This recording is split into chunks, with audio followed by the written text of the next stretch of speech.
Hello and welcome to Living a Culture of Life podcast by Human Life International. I'm your host, Colleen, and I'm joined today by Krista Corbello from Even This Way, which is an outreach program for people whose siblings have died from abortion. So, welcome, Krista. Thank you for being on our show. Yeah, thanks for having me. And so, what started you on this journey of reaching out to siblings who have had or siblings of people who have died from abortion? What started you down that road?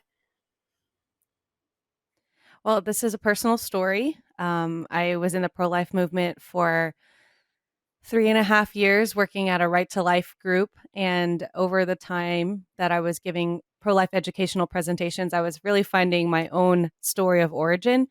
And it wasn't until I was maybe 24 that I found out that I had a sibling who died by abortion. And finding that out was actually one of the hardest things um, that I ever discovered. It was one of my hardest griefs, and it was pretty indescribable at the time. I didn't have words for it. I wasn't able to process it. It's a kind of like a unique circumstance. So it's also like if you're talking to people about it, it's difficult for other people to understand maybe what's going on. So, like most people who go through these kind of traumatic experiences, I guess you could say, um, there's kind of there's kind of a journey of like finding out more about it. And a few years later, I ended up studying psychology and getting my master's in it. And my entire capstone project through Divine Mercy University was studying the effect of abortion on the family. And I wanted to go to a Catholic university because I'm Catholic, and I wanted to be able to study um, really truly the effect of abortion, because secular kind of psychology and secular universities would argue that abortion doesn't affect anybody, not even the post-abortive woman. So it would be an extreme stretch to say that a sibling would be affected by it too. But because of my own experience, I knew how it made me feel. And so through my own experience plus my studies, I was able to kind of put together a grief intervention program and meet other siblings all over the world, just online, and that's what got me started in the first place. Yeah. Wow, that must be, yeah, such a powerful and moving and hard experience. How is it different than people who find out that they've had siblings that died through miscarriage? Because I feel like that's the obvious thing that people would compare it to. Have you ever done any research into that area? Yes, actually, there's a really fascinating study that was probably the core of my research paper, my capstone project. It's Dr. Ney. I think it's from UBC in Canada, and it was around 2010 that he was studying the impact of pregnancy loss, different types of pregnancy loss on surviving siblings, is what I call us, people whose siblings preceded in death in by abortion. And he found there was a significant difference, actually, like statistically significant difference between those who had a sibling who died by abortion and those who died by miscarriage. And he kind of illustrates it with an anecdote, which I usually share whenever I give my presentations. The anecdote goes like this: there's a family on a beachside, cliffside, beautiful sunset, family of four, two parents and two kids. And a miscarriage is like one child falls off the cliffside and dies by accident. And the surviving child is kind of able to cope with life and feel sad for their sibling. Of course, there's a sadness and a grief, and not to negate that at all. However, there's an ability to move forward with life because they know that it was an accident. Whereas in the case of abortion, that cliffside family picturesque image is more like the parents kind of whisper behind the kid's back, which one should we keep? We can only afford one. And they push one of the children off the cliffside. And so the surviving child can kind of, like, even if they didn't witness it, they hear it and they know it. Something innately, they know that it was not an accident, that it was on purpose. And so there's these feelings of distrust. There can be feelings of, fear, and survivor's guilt, and more difficulty to move. I don't think it's impossible. Dr. Ney kind of says that um, it seems like it's impossible for siblings to move on. I can't believe that as a Catholic.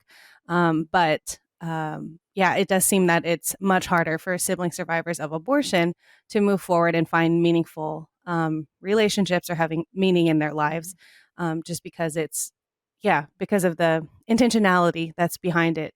Um, so yeah, there is a significant difference. Although when I give my presentations, there's a lot of people who I find that they become more pro life when they think about it in the terms of miscarriage. Like I know women who've told me I wasn't even that pro life until I had a miscarriage. Mm.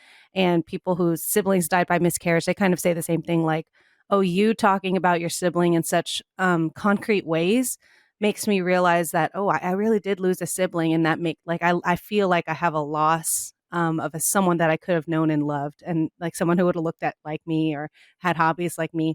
Um, so I don't negate that kind of experience or even the like kind of intellectual or emotional connection that people have to the experience either. Oh yeah, definitely not at all. It's still a loss of a person. It's just I was just wondering how it was different because I think that like you were saying in the secular world or people say abortion doesn't affect anybody, that would be how they'd rationalize it by saying, "Oh, it's just like a miscarriage," if they even go down that road at all. What are some of the ways that you've found that losing a sibling from abortion impacts the surviving sibling? Because you said you did your whole research project on this. So, what are some things that you found? So, firstly, there's like a lot of theoretical models, that I put together, and I was actually just rereading my paper before this podcast just to jog my memory on it all, Mm. because I graduated a couple years ago. But one of the interesting ones to me was the survivor's guilt, and the link to like generational trauma. So, um, what I said earlier about survivor's guilt, this like feeling of, why did I survive? Why didn't my sibling survive? Especially in my story, both me and my sibling were born of immigrant parents, and my mom chose life, and her mom or his mom did not choose life, and that was a difficult thing. But then, like coupled with PTSD like symptom, it can't quite be PTSD because oftentimes, like when you think of PTSD, it's a moment Mhm. event, right? That you kind of flash back to, that you have dreams about, that there's images or sounds that kind of come to mind regarding this instant. And that's the thing that it kind of, it almost grounds the experience. There's like a one time event or, maybe several times events, but there's pictures and there's, sounds. Um, Regarding the sibling loss to abortion, Dr. Ney found that it was more like a gradual process because for me, I think I understand what he means by it because I didn't meet my biological father until I was 22 and, later found out that he had an abortion with a woman after my mom. Um, my experience of gradual grief or this kind of PTSD like experience there wasn't a moment. It was like a timeline continuum of like um, things unfolding over time. And a lot of sibling survivors, they have this kind of innate knowing. They can have dreams, but it might not be like dreams that you think of with PTSD, where it's like there's a moment you're flashing back to. It's more like these kind of uh, uh, metaphoric dreams. And let me see if I can remember an example of someone that I've spoken with before. Um, yeah, I know someone who had a dream that they were playing in a sandbox with some children, and they just had this feeling like, oh my gosh, these are my siblings. And then the sandbox just kind of like quicksand and like took the other three children in the sandbox, and they kind of went to their mom and they're like, mom, this is such a crazy dream. I just had this dream about these kids that I knew were my siblings, but they died.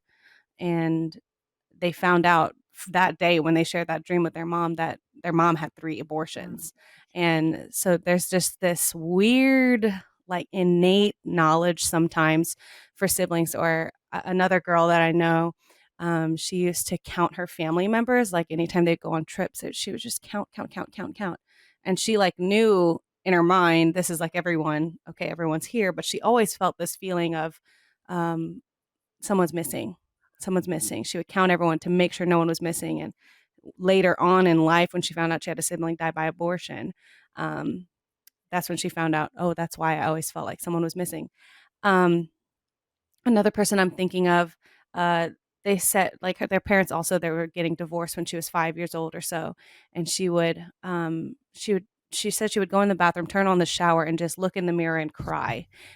She would cry, and she would always wonder like, oh, maybe I'm just really sad. like later in life, she was, thinking about it. Why? Maybe I was sad because of my parents' divorce, but when she found out about her siblings' abortion, she she put it in her mind like, oh, I was a child who was born in a womb of death, Mm. and it was something innate about her body knew that, and she felt that loss, and she said she actually, it made sense to her that her sadness was so profound, because it wasn't just about the divorce, it was about all these other factors in her mind. So to go back to the main point, that this like feeling of kind of lifelong PTSD, more gradual, it's usually the moment of finding out that kind of like clicks into place something for people, because there's always this kind of like background knowledge somehow. um, there's also interesting research on like how a family operates after death. This isn't necessarily, the research is by Dr. Krell, in the, I want to say, 1990s. And so it's not so much to do with abortion necessarily as just like the death of a child in the family. And there's kind of three responses that he studied. There's like the haunted child, and there's the, what is it called? Let me see if I can find my research. Um, Haunted child, meaning they they kind of feel like the ghost of their sibling, Mm. and they feel like they can't really live their own life. If I can remember this correctly, hold on. Haunted, bound, or resurrected. These are kind of the three responses of a family unit. Haunted is, they may feel guilt. They live in distrust and in fear. They're afraid to ask for clarification. A bound child. So, this is again the experience of the surviving Mm. sibling. They might be overprotected. So, especially in the realm of abortion, sometimes parents feel like, um, okay, like I killed one child by abortion, so I have to like overprotect Mm. this next child because I feel like I don't deserve to have a living child. So like, God or something is going to take away this child because I don't deserve this child. So because the child is overprotected, they might feel ill prepared for life. And then the resurrected child is destined to live their own life and the life of their missing sibling. So, okay, actually, the research is from 1979, and it's Krell and Rabkin. Okay. So I found that an interesting thing too for surviving siblings and kind of the role they play in their family. Mm. Um, and I think that the research is this is such a long answer, but I think the research is so interesting because it really tunes into the fact that abortion um, often is talked about as a private choice, but in the context of the family, it has an effect on people around them, and for me, even kind of without, and from what I've seen, not just what I've experienced, but from what I've seen from other siblings, that it's affecting these siblings without them even knowing about the abortion, and they don't even realize it. Um, so yeah, that was a really long answer, No, but it's feel free fascinating. to. Yeah, I think that's really fascinating, Thanks. and it makes sense. It makes sense when you think about what abortion is, but I think the way abortion is portrayed in today's society as, like you said, a private choice, people don't think about the impacts that there's millions of people walking around right now who are having some kind of internal trauma, whether they know it or not, from the decisions their mother and father made.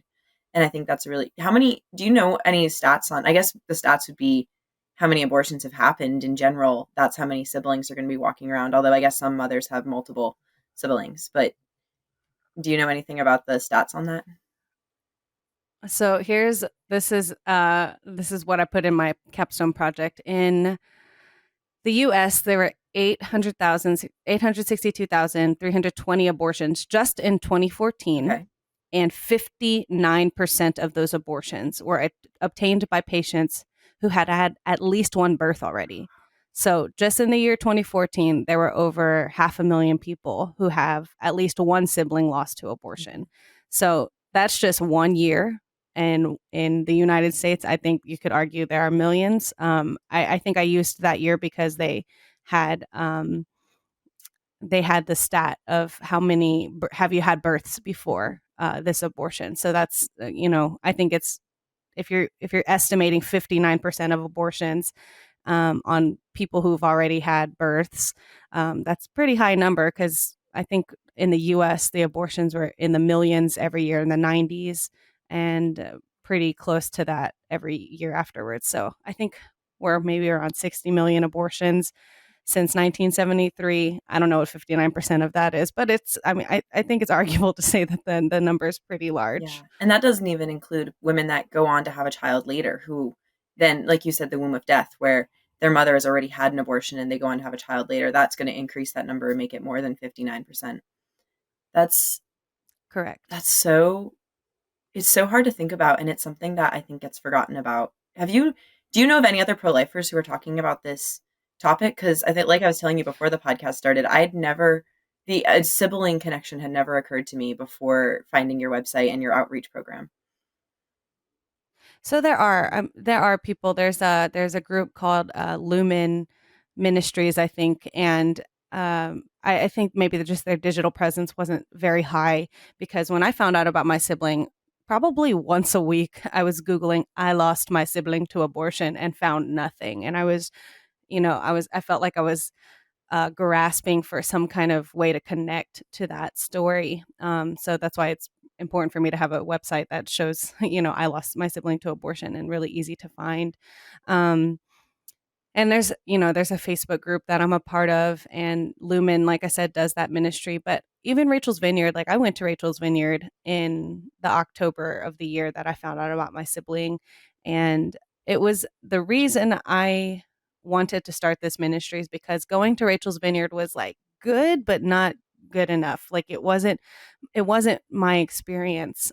I think it was beautiful that I was at my Rachel's Vineyard, because there were women in there whose children would have been my age. And so there was something profound about having kind of this in the flesh person whose parent had an abortion saying, hey, I forgive my dad for having an abortion, and for, you know, kind of taking away an opportunity for me to know another sibling of mine. And just them hearing that from a surviving sibling, I think was really profound. So I don't regret going on Rachel's Vineyard. And I think it was very instrumental, that and Project Rachel, which is, I think, I don't know if I did the 10 weeks before, the 10 weeks after, of just like one on one talking with the people at my Respect Life office in my home diocese. Both of those things were very instrumental in my healing process, even if I didn't see it at the time, and it was very slow Mhm. paced. But Rachel's Vineyard is for people who were involved in the abortion decision, whereas a sibling survivor, there's no way they're involved in that decision. They have no idea, Mhm. even if they're born already and their mom's getting an abortion. Likely they're very young, so it's not like they're part of that conversation. So we kind of just feel like collateral damage sometimes, and um, yeah, that's why I think it's important to talk about it. I think there's more groups now talking about it um, than we even realize, because yeah, Mhm. it's just such a random, and also I think too, like, even kind of in what I've experienced, it's a complicated grief. So I do believe there's a lot of siblings who are pro-choice because they don't want to feel like they judge their parents, and they don't want to feel like they understand what their parents went through, and so they don't want to judge. Mhm. And I recognize that, like, even this way, just because you're working with a sibling doesn't mean they agree with you that abortion is wrong. Some of them might justify their parents' choices, and it's just hard to understand, like, where people are intellectually on the issue. So this is not an intellectual, like, discussion point. This is an experiential one, and especially through grief and grief intervention. Yeah. Do you find that most siblings find out later in life that they don't? Because I know that for families that I know who have had miscarriages, the kids grew up knowing that there was this other sibling because that was part of the parents' healing process, was to talk about it. But it seems like abortion would probably be kept more of a secret throughout the family, and people find out when they're older. Yeah, I think sometimes even just the finding out process can be really, really difficult. It's not just the information, but how they find out. Because sometimes they find it from, like, a talkative aunt or uncle or grandma or something, or relative, or they just kind of hear it through the grapevine, or they, like, hear someone talking at Christmas. And so sometimes you just feel like you're like Scooby Doo, like getting all these little clues, and you're trying to put together some some results, and you're trying to understand what's going on. So yeah, I do think most of the people I know who are sibling survivors did find out when they were older. But like I said too, like there was something deep down that some of them kind of felt like they always Mhm. knew, and it had a word for it. Like once they found out, it was like, okay, I this is something that I've always known, and now you're confirming it for me. Um, yeah, I don't know. There's something just very strange about this eternal knowing, and then finding out in your 20s or something sometimes. Yeah. Is there something healing about finding out that there's a reason for this feeling of emptiness or loss that you've been experiencing your whole life? Yeah, I do find, especially when you like connect with people, like when I started on my journey, there was someone who found out they had not one but multiple siblings who died by abortion, and I would say he was like a year or less than a year ahead of me, kind of in that journey. Like we had both found out within the year of each other, and he was doing Rachel's Vineyard and Project Rachel, but he was doing it with his mom who had abortions, and so their healing process was very much together. Um, and I remember him telling me like he named his sibling, he would write letters to his sibling, he felt his sibling's presence and like prayerful intercession. And at the time, I just remember thinking, that is weird. That is so crazy. What are you talking about? You named your sibling. And I just remember thinking, this is so weird. This is not even real. And it wasn't until my own Rachel's Vineyard, I had this pretty powerful prayer experience where they invited us to close our eyes and envision the baby who died by abortion. And I envisioned my sibling just in a field, like in all white and running around, playful, sunny, blue skies. And it's a Christian retreat, so like with Jesus, and it was just this very like um, this moment of like Jesus being with the little children, and it was really powerful for me to see that. I named my sibling, and yeah, and at that retreat too, one thing that I did was I had this song that I wrote for my grandma when she was dying. She was in ICU when she was dying, Mhm. and she got to hear like a really underdeveloped version of it. But it was a song of loss and grief, and it was a song of love. Like it was my declaration of love to her, and I played it at her funeral, and that was like a really um, yeah, powerful experience just in my just in my grief process as an artist and as a songwriter. It was something that, you know, that's a way that I grieve. That's a way that I am able to process what I'm going through. Like the research was a big part of it for me, but this song, I go back to when there's loss in my life, and so I just remember going back to it, going on that Rachel's Vineyard retreat, bringing my guitar and like finding a quiet spot in the field or whatever, and just kind of singing it to my sibling. And then I sang it. They did a memorial service at the end of the retreat, and I sang it there too. And I just remember, like, I remember it was very hard for me to sing that song, but yeah, oftentimes like just this joint grief. Mhm. But there's like to me, there's a meaningfulness of um like not just sitting there, not grieving it just with people, but like making something out of it. And that's how you can kind of reinvest in life again. And I think that's like an important part of the grief process um, is being able to like move forward with it in some way.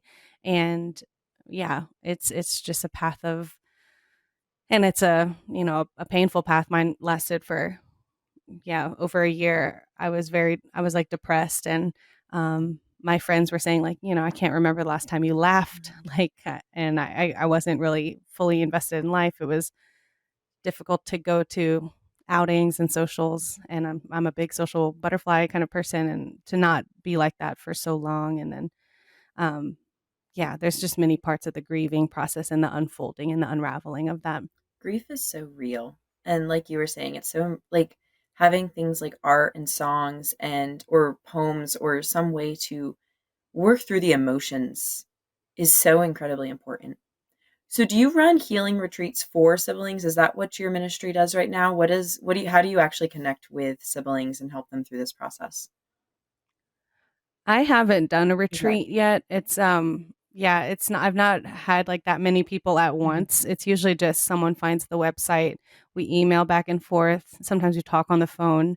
It's been a lot of just kind of like soft ministry. I mean, I've developed this like 2 weekend retreat just based on different kinds of grief interventions from my research, but I've never implemented it in the way that I wrote kind of the retreat. Um, it's just really been a slow process of people hearing my story. Sometimes people like friends and family know my story, and then they meet someone from work or someone from the pro life movement or at the National Rights to Life Convention.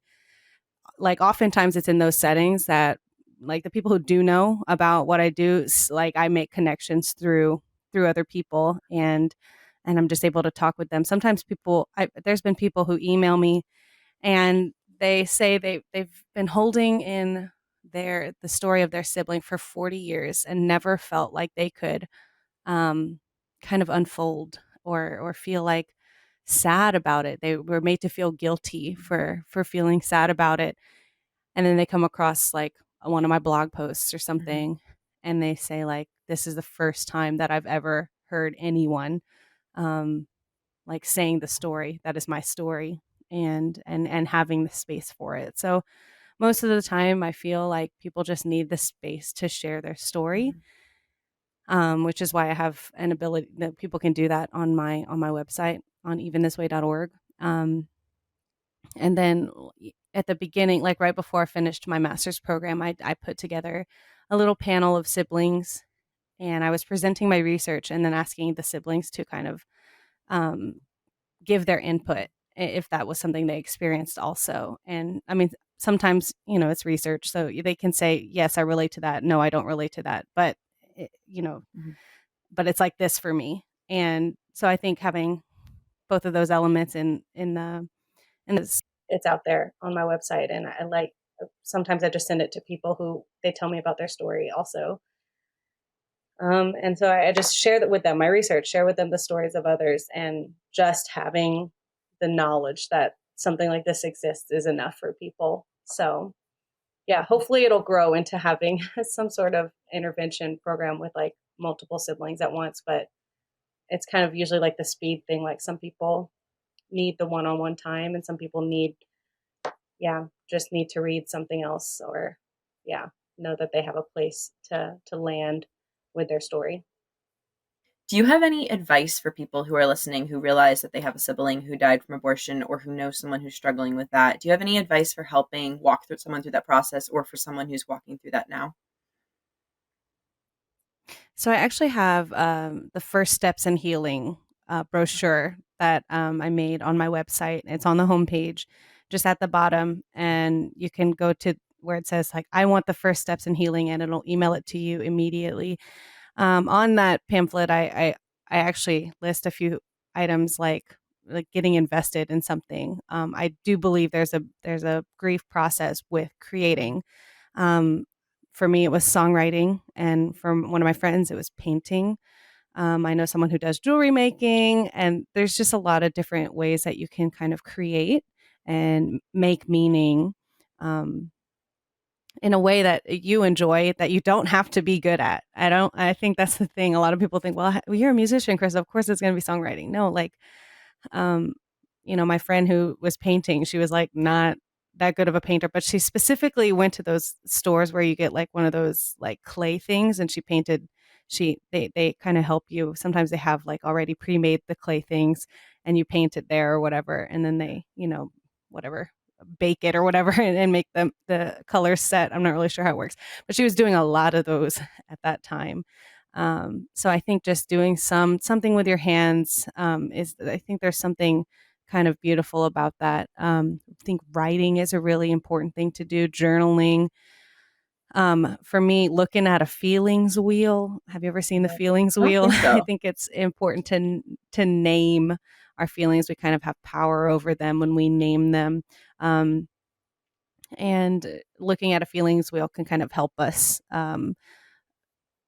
discuss and name those complicated feelings, and knowing too that when we're looking at those feelings and we're feeling those feelings, they can change day to day. A lot of times with grief in general with grief, people are like, well, I should feel like this because of XYZ, or I should stop feeling like this by XYZ, and they give themselves timelines timelines and shoulds and coulds and would'ves and things like that. And I don't think we should place that kind of pressure on Mhm. ourselves, especially with a very complicated grief Mhm. like the loss of a sibling to abortion. There's really a lot of layers. And I think for me, it was, I mean, really like 3 to 5 years of of unpacking it, finding out all the information, and then going through a whole master's program and researching it, being able to name certain parts of my experience from the research and the literature. But it was really that coupled with like meaningful friendship, Mhm. not just with people who have had the same experience, although I was very fortunate to have other people who were sibling survivors. Um, but it doesn't have to be that. There was so many of my friends just in the pro-life movement who were able to like hold space for every, even the day. I remember that the day that I found out about my sibling, I was flying home from the West Coast. I was visiting one of my parents, and I met with my biological father. And when I flew home, my friend who picked me up was my partner from Louisiana Right to Life, and her friendship, she was the one on by my side too when I was at the memorial service for my sibling, playing my grief song there. And her friendship was just like, I mean, a pivotal part of my healing process too. Just that every day was different, and still being able to receive me as I was. And like I said, though, especially the people who have siblings who died by abortion, and when you can kind of, you can reinvest in life in something that you love, like, and it doesn't even have to be art or whatever, just like moving your body, Mhm. like a sport or something, like doing those things. And even when you feel numb or angry or sad or all of them at once, it's good to just try to continue on with life in meaningful relationships. Um, I will say too, like sometimes you ask for advice for sibling survivors, but sometimes people ask me for advice on telling your kids, Oh, true. um, because I feel like in the future this there could be kind of like a mission statement shift in like I'll be halfway serving siblings, but also halfway serving parents, and because I know it's just hard. It's a hard thing to like tell the truth Mhm. about to your children. I do think that it's better for a child to hear it from their parent than from another relative or a friend. Mhm. And it's especially hard when they hear it through the grapevine or like overhearing a conversation. Like those seem like really complicated situations and painful for those who I'm thinking about, who I Mhm. know, because I found out from my parent. And I mean, I was pretty gutsy, and I kind of just asked about it, or asked a different question. And anyway, so I found out from my parent because I was uh, really curious about certain parts of their story that I didn't know yet. Mhm. Um, but I do think it's important for parents to talk about those experiences. I don't know how to bring up that conversation. I don't know how that works out. It's got to be on, using prudence and what the parent thinks is best and age appropriate, of course. But ultimately, I do think it's best for um, parents to tell their own children about about their experiences when they're ready, and hopefully um, in a loving Do way. you think it's better that the kids know younger rather than later because there's less time for them to find out through somebody else, or do you think that really is a judgment call based on the Mm. parents? Yeah, it's definitely a judgment call. I know like some people who were just involved in the pro life movement, and so they would write, like logic papers or whatever, talks, like persuasive presentations or something from in school, like assigned by the school on abortion topics. So they would, present it to their parents, or they would, practice, or their parents would help them write it and stuff like that. And that's when the conversation kind of naturally happened. I feel like that could be like a middle school Mhm. or even high school thing, where kids are starting to do that, starting to question those kind of beliefs and things like that. So I think if those topics come up kind of, I guess, Mhm. naturally, that's probably a better in than, okay, you're 13 now, I've got to tell you all these things. Yeah. So, I had, yeah, I don't think there's like a better or worse. I think it's totally situational. yeah, we had Melissa Ohden on the podcast at one point, who was an abortion Oh, survivor great. herself. And she was saying that she had polled all of the abortion survivors, and every single one of them said they wish they'd found out differently. And obviously, that's a different scenario, but I think the same holds true for any child who is finding out how abortion impacts their life. They like find making sure that they find out from the parents, find out in a way that's honest and that's going to be looking out for their feelings and not just heard from aunt and uncle's conversation at Thanksgiving dinner or something like that. um, Brought up with Yeah. compassion and prudence and being very respectful of how it's going to impact the child. So, you were talking about art Yeah, and absolutely. beauty and songwriting, and I saw on your website that you believe that beauty is really important in reaching out to people. Can you talk a little bit about how beauty is important in building a culture of life? It's kind of tangentially related to this, but I think it does relate to how we process emotions and how we can reach people who may not agree with us intellectually, but who still are struggling with how abortion and this culture has impacted their lives.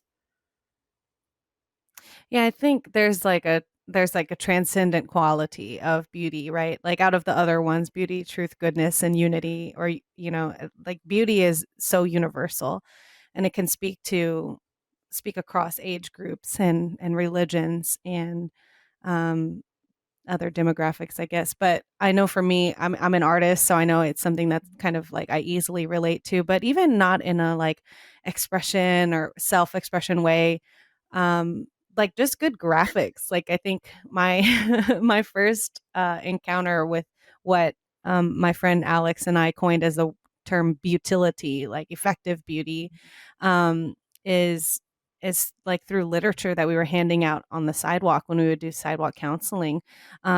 A beautiful image and a cohesive yet concise kind of pamphlet or like a trifold thing that you're given to someone who is abortion vulnerable Mhm. can I mean it really is a matter of life and death. Like, do I think that a white piece of paper with black text and Times New Roman could be effective? Sure, I do think that it could be effective. I'm not saying that it's totally 100% ineffective, but we are a visual people for the I mean, we see like over 3,000 advertisements every single day. I mean, we're just it's a barrage of things that we see all of the time. So yeah, I guess to me, like beauty is important because it has the ability to share a message in a universal way. And so when I'm thinking of someone like who's abortion vulnerable on the sidewalk, I want to give them as much information as possible and let them know that what the resources that I want to offer them are helpful. And an easy way to do that is for it to be pretty.